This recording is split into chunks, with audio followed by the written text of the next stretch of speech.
Welcome to MD Source, helping you become a more informed you when it comes to your health. With a mission to share the most accurate and up-to-date medical advice and tips for healthy living, MD Source has conversations with real doctors and medical professionals who are the experts on the topics you want to know about. Today, Dr. Rohrich and his special guest, Dr. Erez Dayan, discuss teenage plastic surgery and the ethics, pressures, and risks involved, all from the perspective of two of today's top plastic surgeons. And now, here's Dr. Rohrich and his special guest, Dr. Erez Dayan.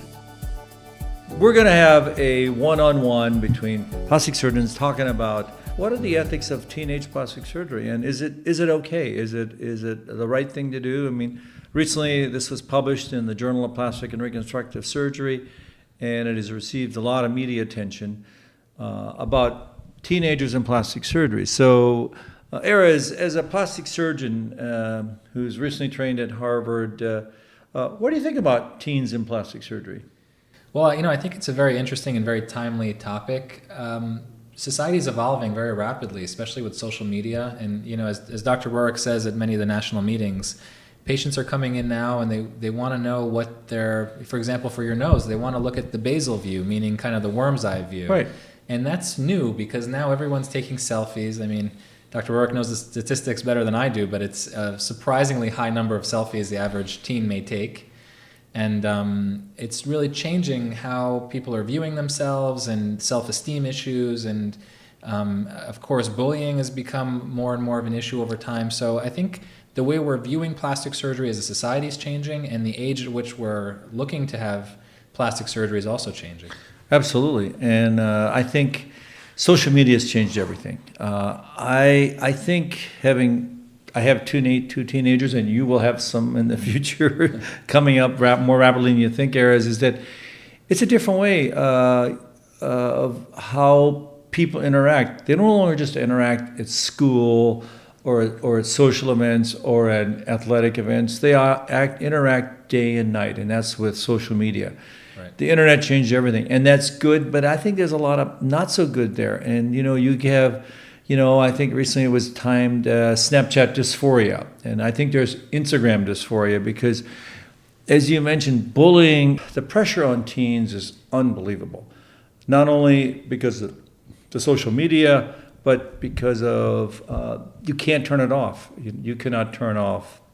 I mean, you're supposed to turn it off at night, but the Instagrams, the average, teenager takes 25,000 or more selfies a year. That's unfathomable. And so, yes, it's the selfie view, and that's one of the reasons we see so many more rhinoplasties now. And it's the most common thing that we see in teenagers is because they look at their noses and they see what their idols, the Kardashians and others who have morphed their noses or already had a rhinoplasty, and say, I want to look like that.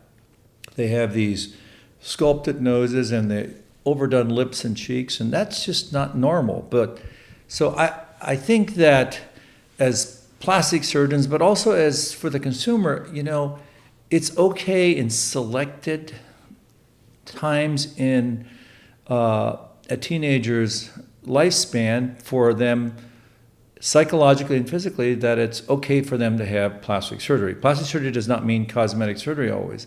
For instance, in kids, we do it at age 5 or 6 because that's when the ear is essentially finished growing. So Erez, tell us a little bit about what the otoplasty does that's actually transformational in these kids that are called Dumbo ears. Yeah, well, I will say when I was in Boston, at Boston Children's Hospital in particular, we did a lot of otoplasties. And the impact they would have on children was substantial for the exact same reason you're saying. When kids are 7, 8, 9, 10 years old and moving forward, looks, it's just an inevitable part of life. People are judging you on first impression all the time.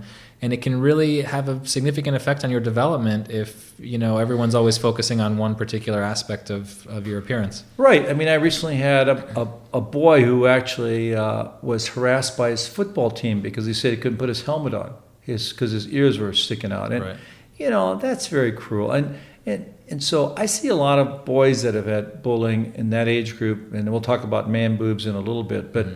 But kids are kids are pretty, they're not necessarily nice to each other, especially girls to girls. Right. I mean, and so I think an otoplasty is transformational, like you said, and we see the same thing in Dallas. I'm sure we see it all around the country. So if your son or daughter has prominent ears, can't hide it with hair, I mean, it's okay for them to go see a board-certified plastic surgeon who actually does otoplasty, who's an expert in this, and who actually deals with kids and can interface well with your son or daughter. That's a good thing to do. Do it in the summer. It takes a couple hours to do. The recovery's about a week. They can't do physical contact sports for at least 3 to 4 weeks. So do it in the summer so that it doesn't interfere with their lifestyle. And one thing I've seen is it's transformational. Like you said, Erez, they are different people when they come in. Absolutely. So, Yeah, and I will even say, personally, when I was 5 or 6 years old, I put on my first pair of glasses. And, to this day, now nobody really thinks of glasses as a bad thing. But to this day, I avoid wearing glasses because, it's just, there are certain things that throughout your development are just kind of, sticking points for you. So I think, noses, ears, in many ways, I would argue, for example, with my young kids, if they, as a matter of fact, one of them recently had a little ear deformity at birth that we corrected with the ear molding device. And I think that the longevity that's going to give him throughout his life is well worth, in his case, just wearing an ear mold for, a month or so. So I strongly believe that, as a parent, there are different ways. And of course, a board-certified plastic surgeon looks at the patient in a very critical way, and nobody pushes surgery. It's just, is this an appropriate patient? Are their expectations appropriate? Or what they're looking for reasonable? And as a matter of fact, I've seen many plastic surgeons turn down patients because they just don't feel that, they could accomplish what they're looking for, and it's just not appropriate. And I have too, because sometimes, we get the graduation breast dog, in Dallas, and the mother comes in, and we know it's the mother that wants the daughter to have the breast dog, not the patient. So, those are the things that are the other end of the extreme. And I think that's where we get kind of this stigmata that plastic surgery in teenagers and all of it's bad. We can't use these broad brushes. We have to say, what is the patient's problem? Prominent ears, bullying, 5 or 6 years old. In most cases, that's a good thing to do. And the psychological effect is amazing, as you mentioned, Erez. So what about the other thing that I see a lot of is male boobs in young boys. And did you know it's like up to 25% of males, and they call it the silent male disease. Right. And so how do you approach those kids, and what do you do?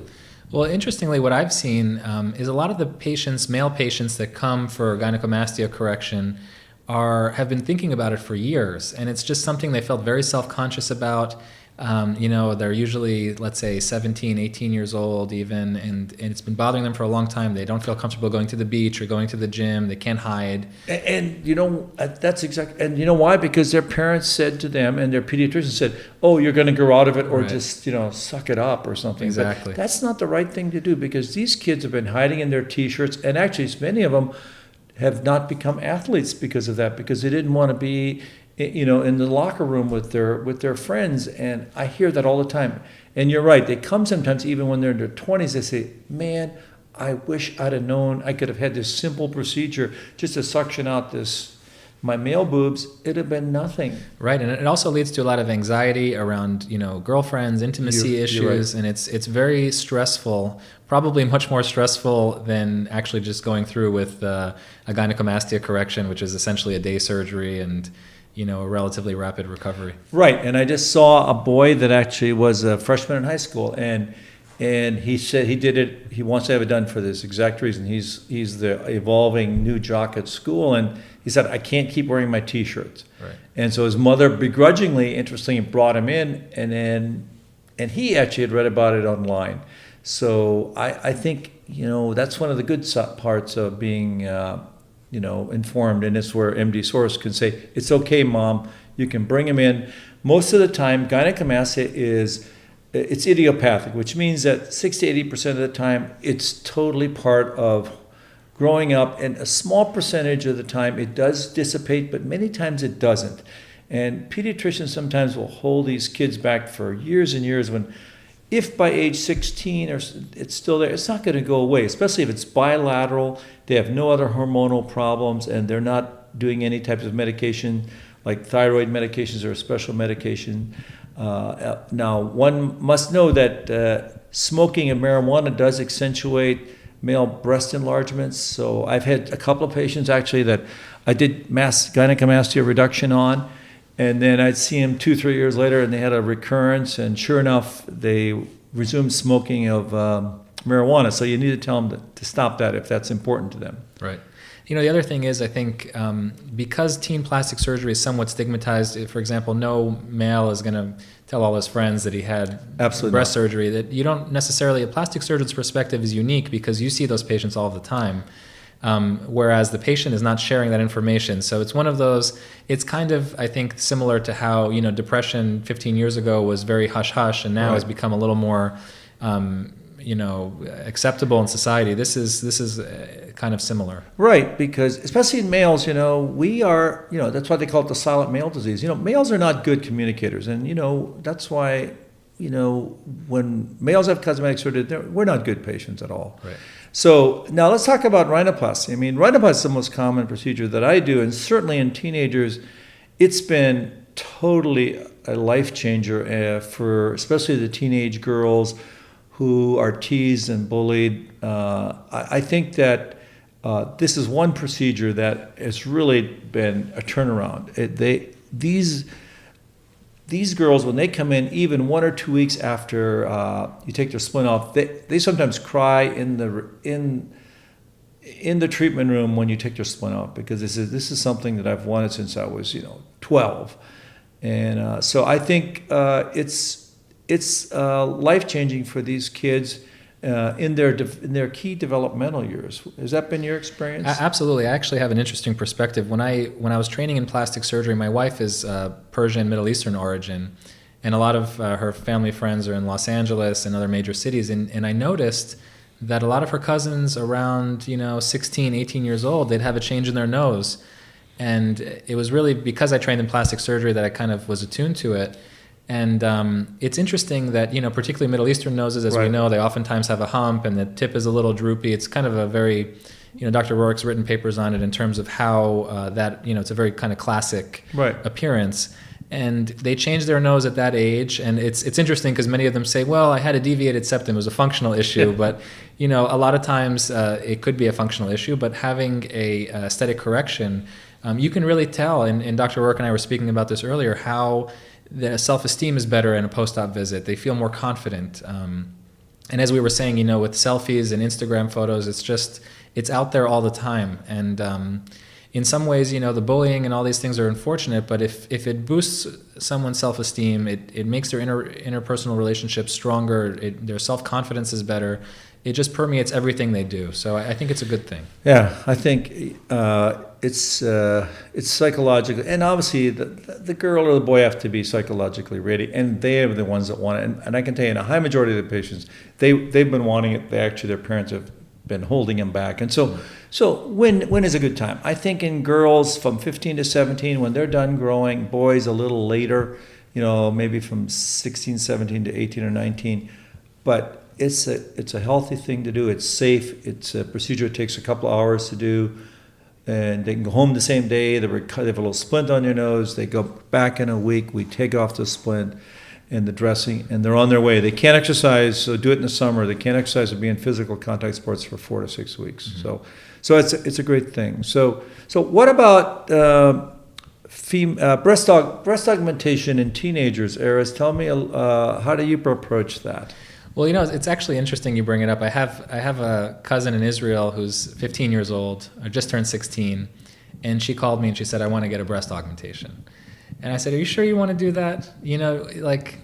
Because, part of being in plastic surgery is, at a young age, I wasn't sure if it was the right thing to do. And particularly, I think plastic surgeons are very attuned to what are the reasons you want it.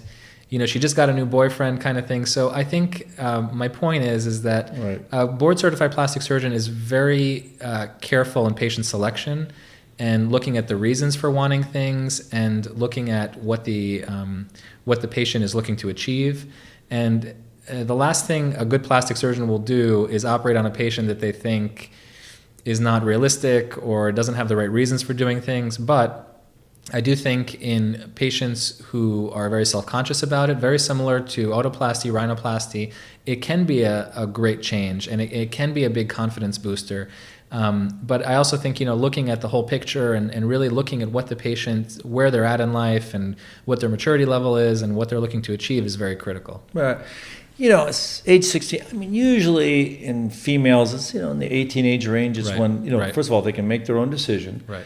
And I think they have to be ready for that. And now, if they have breast asymmetries or deformities or one breast didn't grow, that's a totally different thing. And that actually is something that we do at an earlier age. And of course, but that's a different category. That's more reconstructive, the one-sided breast asymmetry.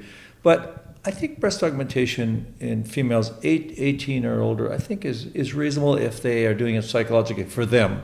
Right. They're not doing it for their boyfriend Exactly. or their mother is there as a graduation gift. Exactly. Which I've seen not infrequently sometimes.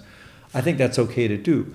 Now, what about the different types of implants? Now, I know in the United States, the FDA says that you can't use a silicone implant in a woman under age 22. Now, there's no data to support doing that or not, but it is one of the FDA guidelines now.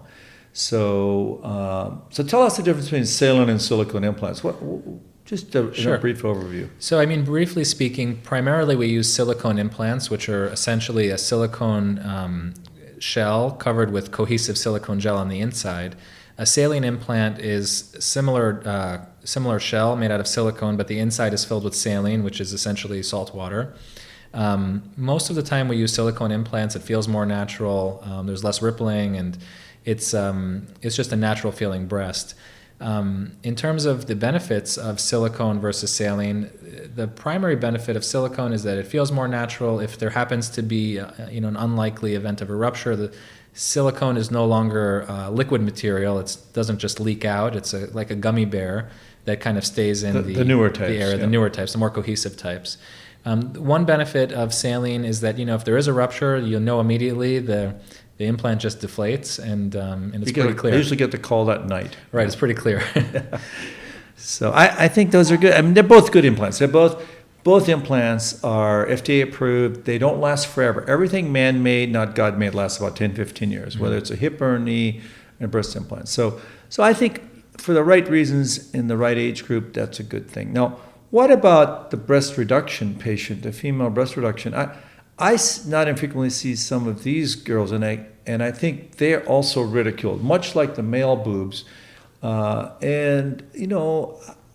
I think in that age group, a breast reduction is certainly indicated. What are your thoughts? Absolutely. I think breast reduction is one of the operations that has given patients more relief and satisfaction than any other operation we do in plastic surgery. Teenagers and non-teenagers. Exactly. Teenagers and non-teenagers. When I was training in Harvard at Boston Children's Hospital, we had a whole center just dedicated to girls 13, 14, 15, 16 years old wanting breast reduction.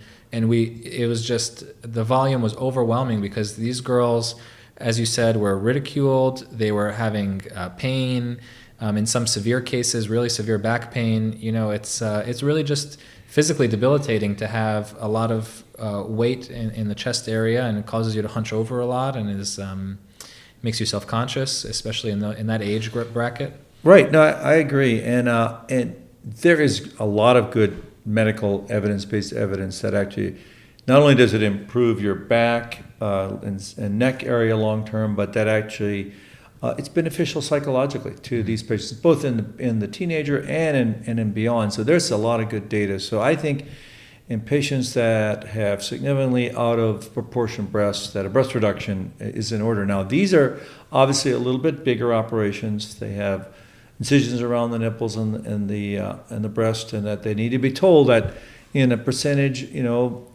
of women, if they're done in that age group, that they may need to have another reduction later in life or after they've had children. And I think as long as they know that as an informed consent, that's reasonable. Yes, absolutely. And from the patients, the studies that have been done, it's over 90% to satisfaction. Most patients would volunteer to do it again. The techniques used today are very safe, and most patients seem to do very well. So it's a great operation. Yeah. So I think the common ongoing theme here is that, teenage plastic surgery, by and large, if done in the properly assessed patient that's both psychologically ready and physically ready and desires to have it done, is very safe and appropriate to do, whether it's a rhinoplasty, an otoplasty, ear pinning back, breast augmentation, or a reduction. What are the other things that I think that, what about liposuction? You mentioned, and you're an expert in lipodema, so tell us about the teenager that wants to have liposuction.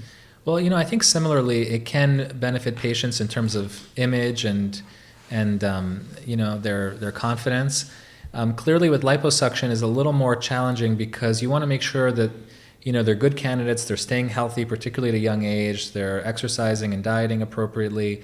But as long as they're doing everything that they should, and oftentimes, as we've seen many times, there are problem areas that just, despite their exercise and dieting, they just can't seem to get. And a lot of times that's the flanks, in different people, it's different areas. And I think liposuction is very appropriate. Liposuction has been very safe. Day surgery, similarly. No, I agree. And I think in these types of patients where they may actually have a diagnosis of lipodema, that may be appropriate. Yep. And as long as obviously it's done in the spirit that, okay, this is not a substitute for diet and exercise, that these are things that will help you, boost you, so that you can do all the right things going forward. Absolutely. And many times those patients, once those problem areas are treated, are really motivated to kind of, keep pushing forward, and it helps them a lot in terms of their confidence moving forward. So what about some of the non-invasive things? I mean, certainly every teenager should be on skincare. Certainly sunscreen, and beginning you need retinols, because we're trying to protect our skin for a long life so that you don't get skin cancers. But there's this new emphasis on prejuvenation where, and there is no good scientific data to support this, that the use of Botox actually will prevent wrinkles in the future. And what about its use in teenagers? Well, it's interesting because more and more patients now, as plastic surgery has become much more destigmatized and is much more out in the social media, many patients will come and say, I'd like to start Botox before I get wrinkles. And I think it's a little bit tricky because obviously everything has a cost, so you can't just do everything as often as you want for as long as you want. But I think, perhaps maybe not so much in the teenage years, but maybe a little bit, into your 20s and 30s, it's not unreasonable to begin considering. I think Dr. Rohrich's right. Retin-A, sunscreen, things like that are almost no-brainers. I mean, the science is behind it. Most dermatologists will tell you those are the two things that most impact your skin more than many of the other expensive skin creams. And at a certain point, Botox, and you can often tell when you see patients, those who have started early, you can tell who those patients are. You can tell based on the quality of their skin, the lack of wrinkles. You can tell who's been working on it and who hasn't. Right, and I think a combination of that, now, maybe a lower level of Botox in their early 20s and 30s, especially if they're frowners or they have early premature, what I've seen in patients with early premature deep creases in their forehead and early crow's feet, I think it will help those, especially if they have thick skin. So actually, I do treat a select group of that, but to just say pandemically that it's something you should do is probably not correct because we don't have the science for that. Well, what about fillers? Obviously, Kylie Jenner has kind of become the motif for the millennials is that she has big lips. I'm sure she's doing Botox. So how do you feel about fillers in the teenager? Well, I think that fillers by and large are temporary. Most of the fillers we use are hyaluronic acid, and they last a temporary period of time, which has pluses and minuses to it.